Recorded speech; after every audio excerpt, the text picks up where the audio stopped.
Corona वैश्विक महामारी के खिलाफ लड़ते लड़ते अब हम अनलॉक 2 में प्रवेश कर रहे हैं और हम उस मौसम में भी प्रवेश कर रहे हैं जहां सर्दी, जुकाम, खांसी, बुखार ये सारे न जाने क्या क्या होता है, ये मामले बढ़ जाते हैं।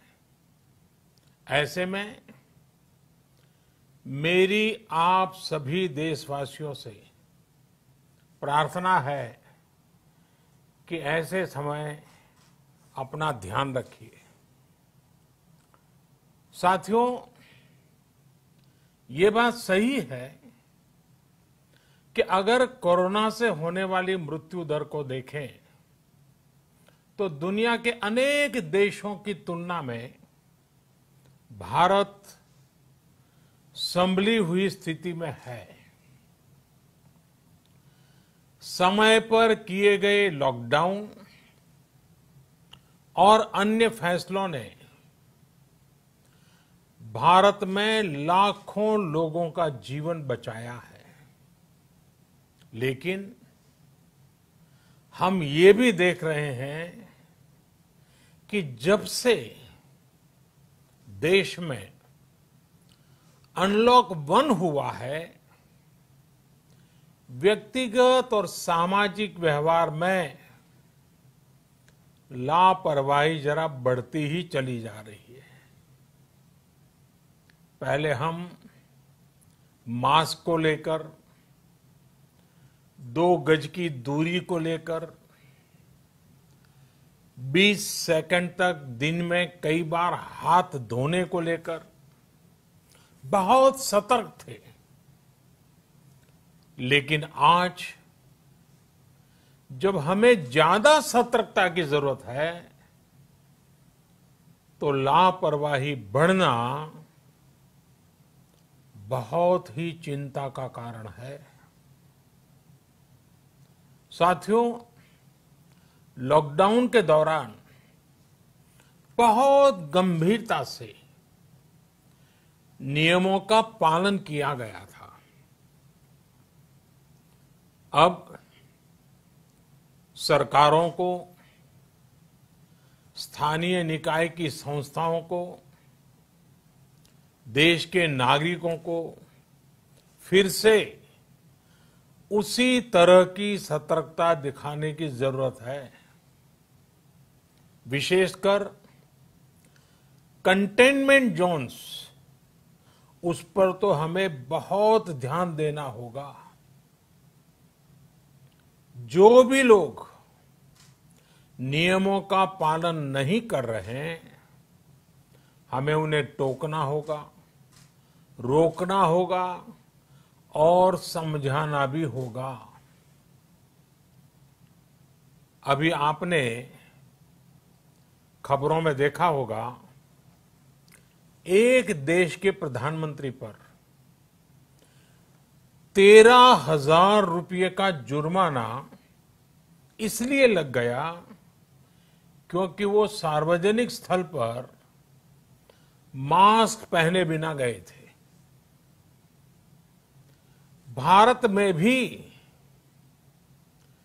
स्थानीय प्रशासन को इसी चुस्ती से काम करना चाहिए। ये 130 करोड़ देशवासियों के जीवन की रक्षा करने का अभियान है। भारत में गांव का प्रधान हो या देश का प्रधानमंत्री, कोई भी नियमों से ऊपर नहीं है। साथियों, लॉकडाउन के दौरान देश की सर्वोच्च प्राथमिकता रही ऐसी स्थिति न आए कि किसी गरीब के घर में चूल्हा न जले। केंद्र सरकार हो, राज्य सरकारें हो, सिविल सोसाइटी के लोग हों, सभी ने पूरा प्रयास किया कि इतने बड़े देश में हमारा कोई गरीब भाई बहन भूखा न सोए। देश हो या व्यक्ति, समय पर फैसले लेने से, संवेदनशीलता से फैसले लेने से किसी भी संकट का मुकाबला करने की शक्ति अनेक गुना बढ़ जाती है। इसलिए लॉकडाउन होते ही सरकार प्रधानमंत्री गरीब कल्याण योजना लेकर आई। इस योजना के तहत गरीबों के लिए 2.25 लाख करोड़ रुपए का पैकेज दिया गया। साथियों, बीते 3 महीनों में 20 करोड़ गरीब परिवारों के जनधन खातों में सीधे 31,000 करोड़ रुपया जमा करवाए गए हैं। इस दौरान 9 करोड़ से अधिक किसानों के बैंक खातों में 18,000 करोड़ रुपए जमा हुए हैं। इसके साथ ही गांवों में श्रमिकों को रोजगार देने के लिए प्रधानमंत्री गरीब कल्याण रोजगार अभियान तेज गति से आरंभ कर दिया गया है। इस पर सरकार 50,000 करोड़ रुपए खर्च कर रही है। लेकिन साथियों, एक और बड़ी बात है जिसने दुनिया को भी हैरान किया है, आश्चर्य में डुबो दिया है। वो ये कि कोरोना से लड़ते हुए भारत में 80 करोड़ से ज्यादा लोगों को 3 महीने का राशन, यानी परिवार के हर सदस्य को 5 किलो गेहूं या चावल मुफ्त दिया गया। इसके अतिरिक्त प्रति परिवार हर महीने 1 किलो दाल भी मुफ्त दी गई। यानी एक तरह से देखें तो अमेरिका की कुल जनसंख्या से 2.5 गुना अधिक लोगों को, ब्रिटेन की जनसंख्या से 12 गुना अधिक लोगों को और यूरोपियन यूनियन की आबादी से लगभग 2 गुने से ज्यादा लोगों को हमारी सरकार ने मुफ्त अनाज दिया है। साथियों, आज मैं इसी से जुड़ी एक महत्वपूर्ण घोषणा करने जा रहा हूं। साथियों, हमारे यहां वर्षा ऋतु के दौरान और उसके बाद मुख्य तौर पर कृषि क्षेत्र में, एग्रीकल्चर सेक्टर में ही ज्यादा काम होता है। अन्य दूसरे सेक्टरों में थोड़ी सुस्ती रहती है। जुलाई से धीरे धीरे त्योहारों का भी माहौल बनने लगता है।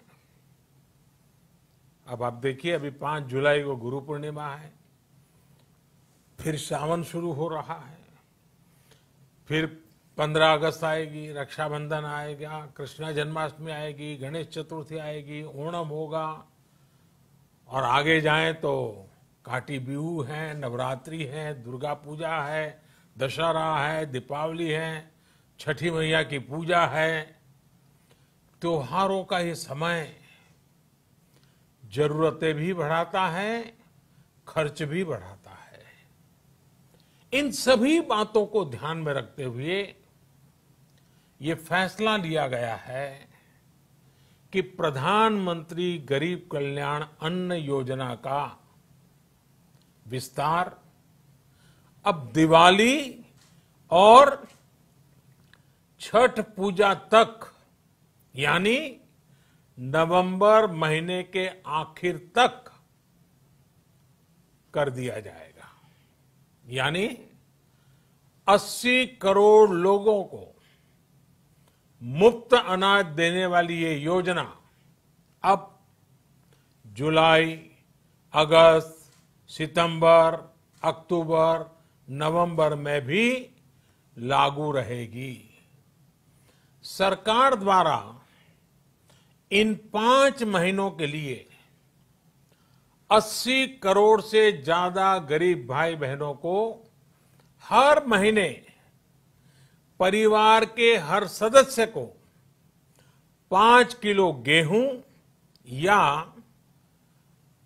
5 किलो चावल मुफ्त मुहैया कराया जाएगा।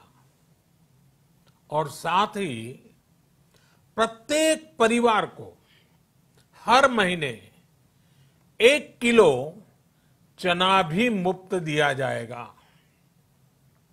साथियों, प्रधानमंत्री गरीब कल्याण अन्न योजना के इस विस्तार में 90,000 करोड़ रुपए से ज्यादा खर्च होंगे। और अगर इसमें पिछले 3 महीने का खर्च भी जोड़ दें तो ये करीब करीब 1.5 लाख करोड़ रुपया हो जाता है।